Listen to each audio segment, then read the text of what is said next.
বাংলাদেশের সাবেক প্রধানমন্ত্রী শেখ হাসিনার দেশে আসার ঘোষণা নিয়ে পক্ষে বিপক্ষে চলছে নানান আলোচনা। এর মধ্যে দেশব্যাপী সরকার নির্বাহী আদেশে কার্যক্রম নিষিদ্ধ থাকা আওয়ামী লীগ ও অঙ্গ সংগঠন ছাত্রলীগ যুবলীগের মিছিলের সংখ্যা যেমন বাড়ছে, তেমনি লম্বা হচ্ছে এসব মিছিলের পহর।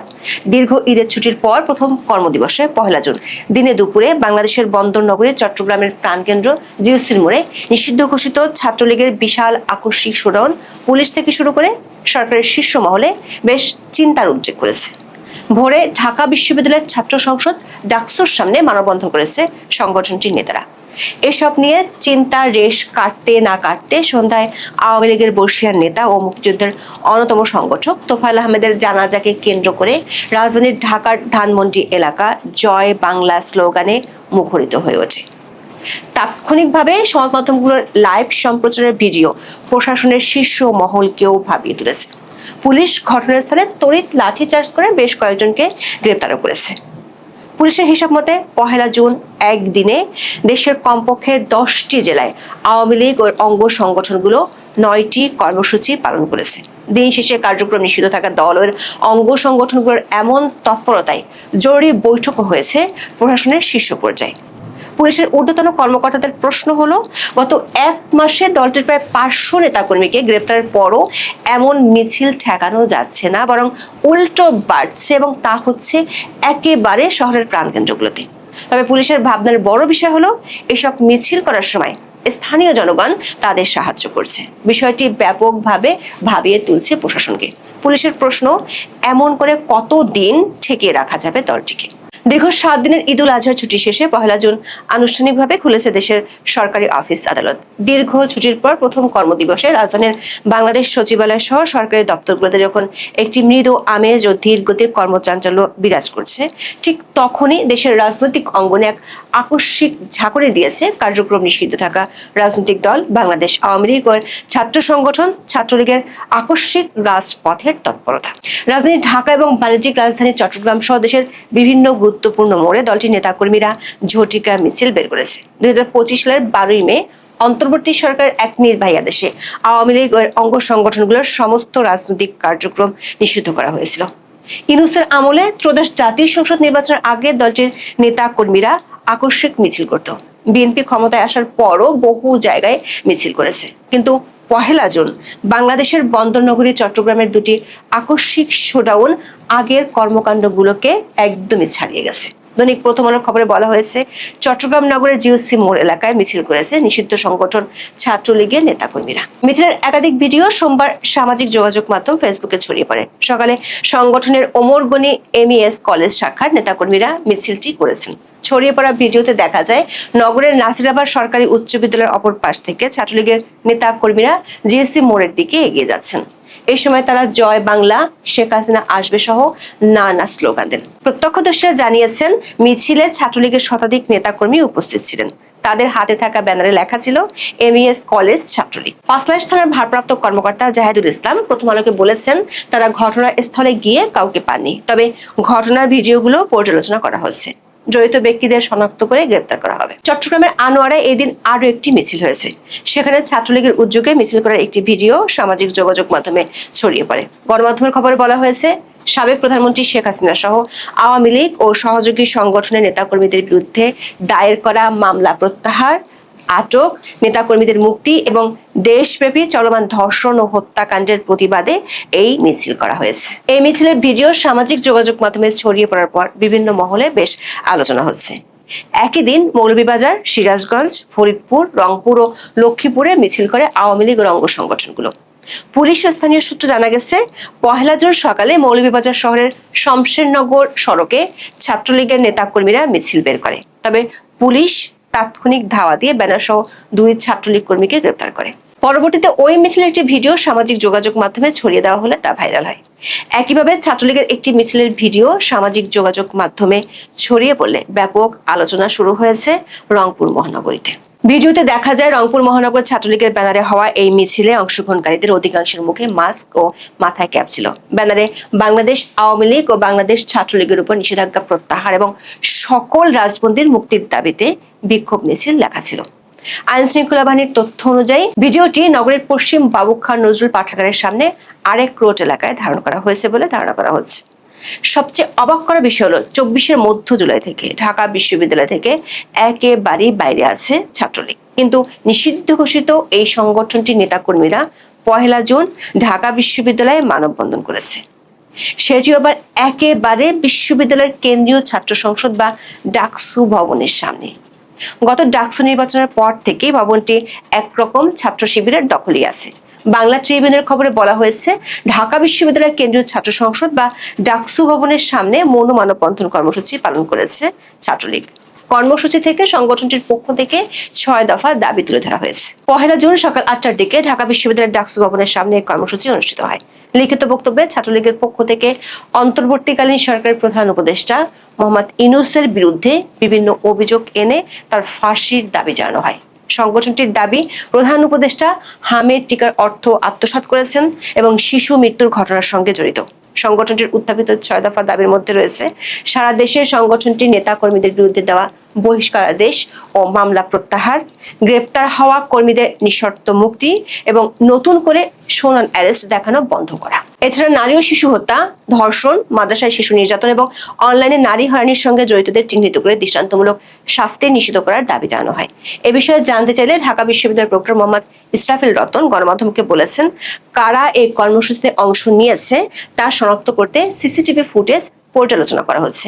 বিষয়টি নিশ্চিত হওয়ার পর বিস্তারিত জানানো হবে। দিনব্যাপী দেশের নানা স্থানে ছাত্রলীগ, আওয়ামী লীগের এসব কর্মসূচির খবর গণমাধ্যম ও সামাজিক মাধ্যমে ছড়িয়ে পড়ে এবং তা নিয়ে নানা আলোচনা হচ্ছিল। এর মধ্যে সাবেক মন্ত্রী ও আওয়ামী লীগের বর্ষিয়ান নেতা তোফায়েল আহমেদের মৃত্যুর খবর আসে। সোমবার বেলা 3:30টায় রাজধানীর স্কয়ার হাসপাতালে চিকিৎসাধীন অবস্থায় শেষ নিঃশ্বাস ত্যাগ করেন তিনি। তার বয়স হয়েছিল 82 বছর।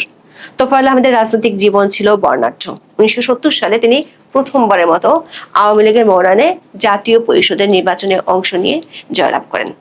দেশ স্বাধীনের পর বাংলাদেশ আওয়ামী লীগের প্রার্থী হিসেবে নিজ জেলা ভোলা থেকে 1973 থেকে 2024 সাল পর্যন্ত সব মিলিয়ে তিনি 9 বার সংসদ সদস্য নির্বাচিত হন। রাজনৈতিক কারণে 1975 সাল থেকে টানা 33 মাস এবং তারপর অনেকবার কারাভোগ করেন এই নেতা।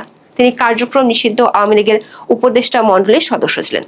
69 গণ অভ্যুত্থান ও মহান মুক্তিযুদ্ধের অন্যতম এই সংগঠকের প্রথম জানাজা রাজধানীর ধানমন্ডির তাকওয়া মসজিদে অনুষ্ঠিত হয়। জানাজা শেষে নেতাকর্মীরা জয় বাংলা স্লোগান দিয়ে মিছিল শুরু করে। স্লোগান বাড়তে থাকলে এক পর্যায়ে পুলিশ লাঠিচার্জ শুরু করে। সেখান থেকে পুলিশ কয়েকজনকে আটক করে, তবে তাৎক্ষণিকভাবে তাদের পরিচয় নিশ্চিত করা যায়নি। পুলিশ সদর দপ্তরের একটি সূত্র বলছে, একদিনে দেশের এতগুলো জেলায় আওয়ামী লীগ ও অঙ্গ সংগঠনগুলোর বড় বড় শোডাউন বিএনপি ক্ষমতায় আসার পর এই প্রথম হয়েছে। বিষয়টি প্রশাসনকে ভাবিয়ে তুলেছে। পুলিশের একটি গোয়েন্দা উইং এর মতে, আওয়ামী লীগের অঙ্গ সংগঠনগুলো যেভাবে দেশে কাজ করছে, পুলিশ সেটার নাম দিয়েছে অপারেশন চক্রবাল। কিন্তু এতদিন যেসব মিছিল হতো সেগুলোতে জনসমাগম এতটা ছিল না।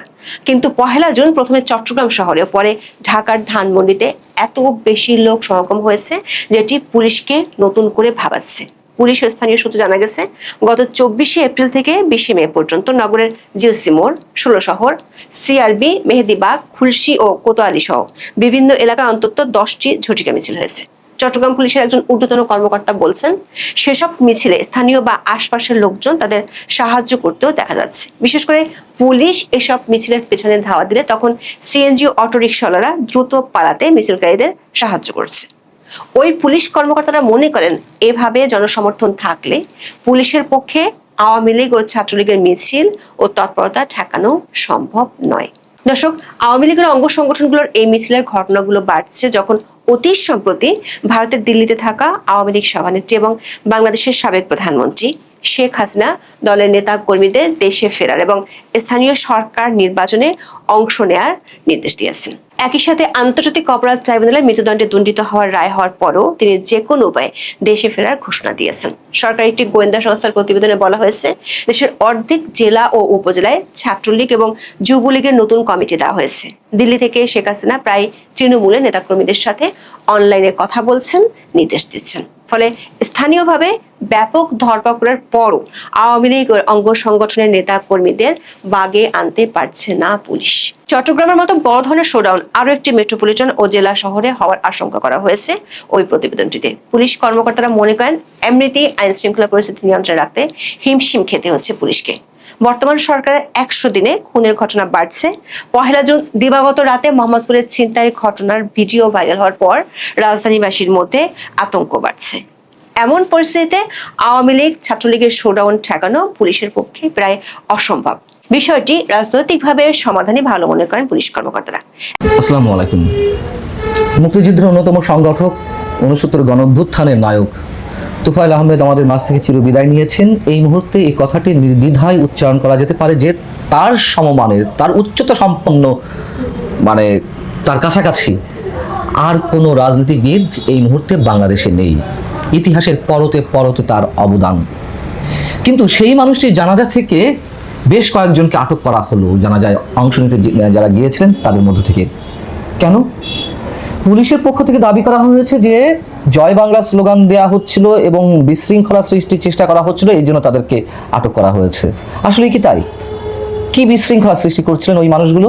তারা কি কারো উপরে হামলা করছিলেন, অথবা কোনো কিছু ভাঙচুরের চেষ্টা করছিলেন, অরাজক পরিস্থিতি সৃষ্টি করার চেষ্টা করছিলেন?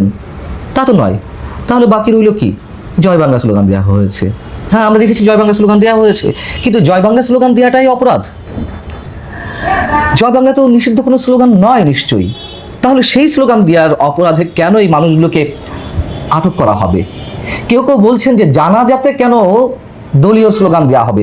জয় বাংলা নিঃসন্দেহে কোনো দলীয় স্লোগান নয়। দ্বিতীয় কথা হচ্ছে, যে মানুষটির জানাজাতে এই মানুষগুলো অংশগ্রহণ করেছিলেন, সেই মানুষটিই তো সারা জীবন জয় বাংলা স্লোগান দিয়ে আসছেন। আমাদের মুক্তিযুদ্ধের স্লোগান, যে স্লোগানের মধ্য দিয়ে আমাদের মুক্তিযোদ্ধারা অনুপ্রাণিত হয়েছিলেন, সেই স্লোগান দেওয়ার অপরাধে কেন এই মানুষগুলোকে আটক করা হবে? আর যারা তুফাইল আহমেদের জানাজাতে অংশ নিয়েছিলেন, এই কথা তো সত্য, তাদের মধ্যে 80%ই আওয়ামী লীগের নেতাকর্মী। এখানে তো রাগ ঢাক করা কিছু নেই। তাহলে কেন এই মানুষগুলোকে আটক করা হলো?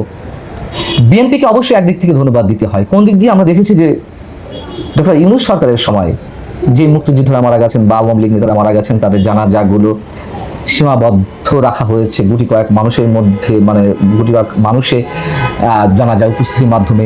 এমনকি যে মুক্তিযোদ্ধারা মারা গেছেন, খুব স্পষ্ট করে বললে বেগম মতিয়া চৌধুরী মুক্তিযুদ্ধের অন্যতম সংগঠক, আর এক বর্ষিয়ান রাজনীতিবিদ, তিনি মারা গেলেন, তার জানাজার আগে গার্ড অব অনারটুকু প্রদান করা হলো না। বিএনপি সরকারের সময় এই সীমাবদ্ধতাগুলো নিশ্চয়ই রাখা হচ্ছে না। এদিক থেকে অবশ্যই বিএনপিকে সাধুবাদ জানায়। কিন্তু ডক্টর ইউনূস সরকারের যে শাসনটি ছিল, সেটি তো অবশ্যই জঙ্গি শাসন। সেই শাসনের কোনো কোনো ধারাবাহিকতা কেন এখনো পর্যন্ত চলবে? আমরা জয় বাংলা স্লোগান নিয়ে একের পর এক যা ঘটতে দেখছি, নিশ্চয়ই এতে করে বিএনপির জনপ্রিয়তা বাড়বে না। এভাবে কোনো আদর্শকে স্তব্ধ করে রাখা যায় না, কোনোভাবেই না। তার নিকট ইতিহাস তো আমাদের সামনেই রয়েছে। এটাও তো সত্য কথা যে আওয়ামী লীগের 15.5 বছরের সময়ে, আওয়ামী লীগ সরকারের সময়ে বিএনপিকে কোনো ধরনের রাজনৈতিক কর্মসূচি খুব স্বতঃস্ফূর্তভাবে করতে দেওয়া হয়নি। কোনোটির অনুমতি দেওয়া হয়েছে, বিএনপির নেতাকর্মীরা উপস্থিত হয়েছেন, হামলা চলেছে, অনেকে আটক করা হয়েছে, মামলা দেওয়া হয়েছে, কারাগারে নেওয়া হয়েছে। কখনো কখনো সরকারের ক্যাডার বাহিনী বা আইন শৃঙ্খলা বাহিনীর সদস্যরা এই হামলাগুলো করেছে। এগুলো তো আমরা দেখেছি। তাতে কি হয়েছে? বিএনপির জনপ্রিয়তা কমেছে? বিএনপি অনেকভাবে ক্ষতিগ্রস্ত হয়েছে? তা তো হয়নি। এখন আওয়ামী লীগের রাজনৈতিক কার্যক্রম নিষিদ্ধ, ঠিক আছে। তর্কের খাতিরে ধরে নিলাম যে মিছিল মিটিং করলে বা রাজনৈতিক সমাবেশ করলে বা কোনো ধরনের কর্মসূচি পালন করলে তাদেরকে আটক করা হবে, বেশ ভালো কথা। কিন্তু এটা তো জানাজা ছিল। এর আগে যারা মারা গেলেন, আমরা আর এক বর্ষিয়ান রাজনীতিবিদ, মুক্তিযোদ্ধা মোশাররফ হোসেন, ইঞ্জিনিয়ার মোশাররফ হোসেনের জানাজাটি দেখেছি। সেখানে অসংখ্য মানুষের ঢল নেমেছিল। দুদিন আগে আর এক সংসদ সদস্য, 7 বারের সংসদ সদস্য মুক্তিযোদ্ধা দবিরুল ইসলাম মারা গেলেন, তার জানাজাতেও মানুষের ঢল নেমেছে। এইসব জানাজাতেও তো জয় বাংলা স্লোগান দেওয়া হয়েছে।